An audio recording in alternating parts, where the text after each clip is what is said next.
ఇంతకుముందు arranged marriage, love మ్యారేజ్‌లు అని 2 రకాలు ఉండేటివి. ఇప్పుడు అలా కాదనమాట. ఇన్‌స్టాగ్రామ్ మ్యారేజ్‌లు, ఫేస్‌బుక్ మ్యారేజ్‌లు అనేది వచ్చేస్తున్నాయి. ఏంటి డిఫరెన్స్ అని అంటారా? లవ్ మ్యారేజ్‌లంటే అమ్మాయి, అబ్బాయి కొన్ని నెలలుగా తెలిసుండి, పరిచయం ఉండి, కొన్ని సంవత్సరాలు లవ్ చేసుకొని మ్యారేజ్ చేసుకుంటారు. అరేంజ్డ్ మ్యారేజ్ అంటే పెద్దవాళ్ళు చేస్తారు. 2 కరెక్ట్‌గా లేవు ఇప్పుడుండే సిట్యుయేషన్స్‌లో. గొడవలు ఎవరికైనా అవుతున్నాయి. విడిపోయేది ఎవరైనా విడిపోతున్నారు. కానీ ఇప్పుడు విషయం అది కాదు. ఈ ఫేస్‌బుక్, ఇన్‌స్టాగ్రామ్ మ్యారేజ్‌లు ఎందుకంటున్నానంటే అసలు ఈ దరిద్రం అయితే వాళ్ళ గురించి మనకేం తెలీదు. ఎంత తెలుస్తది? ఇప్పుడు ఫేస్‌బుక్‌లో, ఇన్‌స్టాగ్రామ్‌లో వాళ్ళ గురించి మనకేం తెలుస్తది? అలాంటి ఒక సిట్యుయేషనే ఒక అమాయకురాలు గురించే నేనిప్పుడు చెప్పాలనుకుంటున్నాను. అమాయకురాలని గూడా నేను అనట్లేదు. ఆడదైతే చాలు ఇవన్నీ తప్పవన్నట్లు పరిస్థితొచ్చేసింది బయట.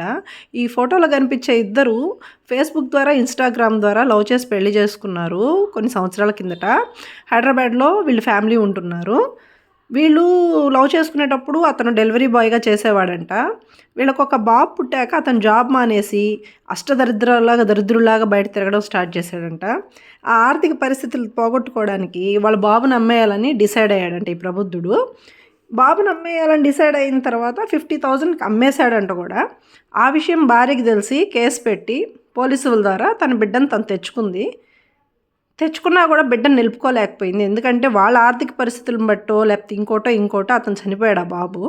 ఆ తర్వాత వీళ్ళు కొద్ది రోజులు విడిపోయారంట. విడిపోయినోళ్ళు విడిపోయినట్టు ఉండకుండా, మళ్ళీ ఆ గొప్ప మనిషిలో ఏం తెలుసుకొని మళ్ళీ వచ్చిందో, మళ్ళీ కలిసుండాలని నిర్ణయించుకున్నారు.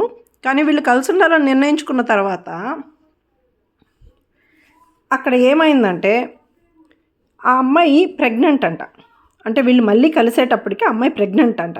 ఆ అమ్మాయి తప్పు చేసిందా? తప్పు చేయలేదా? ఇక్కడ మ్యాటర్ అది కాదు. ఎవరైనా సరే ఇప్పుడు మీకు నచ్చిన అమ్మాయిని మీరు పెళ్లి చేసుకున్నారు ఓకే. ఆ అమ్మాయిలో తప్పులున్నాయి. మీకు తప్పు చేసిందని క్లారిటీ ఉంది. ఇదేం కర్మ? ఆ అమ్మాయిని చంపేసి, ఆ అమ్మాయి జీవితాన్ని నాశనం చేసేసి, ఆ తర్వాత మీ జీవితాన్ని నాశనం చేసుకునే కన్నా సింపుల్ లాజిక్కు. ఆ అమ్మాయి అంటే ఇష్టం లేదు కదా! ఆ అమ్మాయి క్యారెక్టర్ బాలేదు కదా! విడిపోండి. సపరేట్ అయిపోండి. అమ్మాయిని చంపితే మీకేమొస్తది? మీ కన్నబిడ్డలను చంపే హక్కే మీకు లేదు. ఇంకొకరి కన్నబిడ్డను చంపే హక్కు మీకెక్కడి నుంచొచ్చేది? అది అబ్బాయి అయినా సరే, అమ్మాయి అయినా సరే అండి. నేను ప్రతి ఒక్కళ్ళకి చెప్తున్నాను. కలిసి ఉండలేకపోతే క్యారెక్టర్లు బాగాలేవనుకుంటే హ్యాపీగా విడిపోవచ్చు కదా!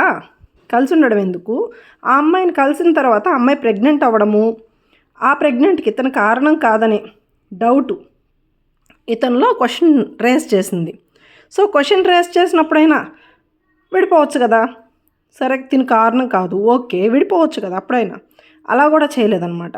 ఆ అమ్మాయిలో అనుమానం పెంచేసుకొని ఈళ్ళు మామూలు మనుషులే చూసేదానికి ఇంతకుముందు రాక్షసులు, విలన్స్ అంటే వేరేగా ఉండేవాళ్ళు. పెద్ద పెద్ద గడ్డాలేసుకొని అలా ఉండేవాళ్ళనమాట. కానీ ఇప్పుడు వీళ్ళంతా నార్మల్‌గా ఉంటున్నారు. అసలు చెప్పాలంటే ఇంకా స్మార్ట్‌గా ఉంటున్నారు. వీళ్ళలో ఇంత క్రూరత్వం అయితే ఎక్కడి నుంచి వస్తుందో మనకు తెలీదు. ఆ అమ్మాయిని ముందు రోజు నైట్ ఇది జరిగి ఒక 5 డేస్ అయింది. వీడియో చేయాలా వద్దా అనుకుంటా చేస్తున్నాను. ఆ అమ్మాయికి డ్రింక్ తాపిచ్చి, ఆ అమ్మాయి మత్తులోకి వెళ్ళాక, ఆ అమ్మాయి స్పృహ తప్పిందని క్లారిటీ వచ్చాక, ఆ అమ్మాయి మొహం మీద పిల్లో పెట్టి గట్టిగా అదిమేసి, ఆ అమ్మాయి 7 నెలలు ప్రెగ్నెంట్ అయితే చూడండి ఎంత కిరాతకమో. ఆ అమ్మాయి కడుపు మీద కూర్చొని దారుణమైన స్థితికి అమ్మాయిని తీసుకొచ్చి అంటే కడుపులో బిడ్డ ఎవరి ప్రమేయం లేకుండా బయటకొచ్చింది అంటే అతను దారుణం ఏ విధంగా చేసుంటాడు, ఎంత అన్యాయంగా బిహేవ్ చేసుంటాడో మీరు ఒక్కసారి ఊహించుకోండి. ఎందుకంటే 7 నెలల బిడ్డ బయటకొచ్చేసి చనిపోయింది. ఆ అమ్మాయి చనిపోయింది. మళ్ళీ చనిపోయిన తర్వాత వీళ్ళకి ఐడియాస్ ఎలా వస్తాయో ఏంటో మళ్ళీ తప్పించుకోవాలి కదా! ఆ తర్వాత పేపర్లు అవన్నీ అమ్మాయి పక్కన వేసి అది గ్యాస్ లీక్ అయ్యి అమ్మాయి చనిపోయినట్టు క్రియేట్ చేయాలని గ్యాస్ సిలిండర్లు తెచ్చి వీళ్ళలో ప్రొఫెషనలిజం చూడండి ఎంత బాగుంటుందో. ఒక మనిషిని చంపేసి మళ్ళీ తప్పించుకోవడం, ఆ తప్పించుకునే బదులు అసలు చంపకపోవడం మేలు కదా! అదంతా క్రియేట్ చేశాడు మొత్తానికి. వీడి కర్మ ఏందంటే ఆ గ్యాస్ కూడా అయిపోయిందంట సిలిండర్లో. అది వాడికి తెలీదు. మొత్తం అక్కడ లీక్ చేసేసి వెళ్ళిపోయాడు. అంటే అది బ్లాస్ట్ అయిపోయి తను గ్యాస్ లీక్ అయి చనిపోయినట్టు క్రియేట్ చేద్దాం అనుకున్నాడు. కానీ ఏంటంటే అన్యాయం. ఆ అమ్మాయి చనిపోయింది, కడుపులో బిడ్డ చనిపోయింది. వీడైతే మొత్తానికి పోలీసులు దొరికాడు.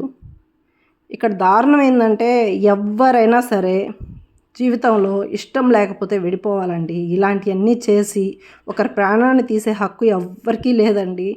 ఒకరిని కొట్టే హక్కే మనకు కరెక్ట్‌గా లేదు ఈ రోజుల్లో. అలాంటిది ఒక మనిషి ప్రాణం తీసే హక్కు అసలు మనకెవరిచ్చారండి? భార్యాభర్తలంటే ఇష్టపడి చేసుకుంటున్నారు, ఇష్టం లేక చేసుకుంటున్నారంటే కొంచెమైనా తెలిసిన వాళ్ళని చేసుకోవాలండి. అస్సలు ఏమీ తెలియని ఇన్‌స్టాగ్రామ్‌లు, ఫేస్‌బుక్కుల ద్వారా మ్యారేజెస్ చేసుకుంటే వాళ్ళకుండే అలవాట్లు గానీ, వాళ్ళకుండే బిహేవియర్ గానీ ఏది మనకు అస్సలు ఐడియా ఉండదు. ఓన్లీ అట్రాక్షన్స్ వల్ల జరిగే మ్యారేజెస్‌లో ఏది కరెక్ట్‌గా ఉండదు.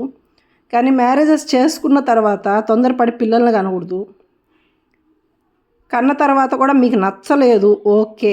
అస్సలు బ్యాడ్ అనిపించింది. అతనిలో మీకు ఏది నచ్చట్లేదు, ఆమెలో మీకు ఏది నచ్చట్లేదంటే విడిపోండి. దానివల్ల కొంచెం బిడ్డలకు నష్టం జరగద్ది భార్యాభర్తలు విడిపోతే. దానికన్నా ప్రాణాలు తీసుకోవడం కన్నా ఇది బెటర్ కదా! ఒకరినొకరు చంపేసుకొని, ఒకరి జీవితాలు ఒకరు నాశనం చేసేసుకుంటే ఏమొస్తుంది? అటు ఆ అమ్మాయి తల్లిదండ్రులకి కడుపు కోత, ఇటు వీళ్ళ తల్లిదండ్రులకి కడుపు కోత. ఈ బాధలన్నీ కన్నా కూడా దయచేసి విడిపోండి.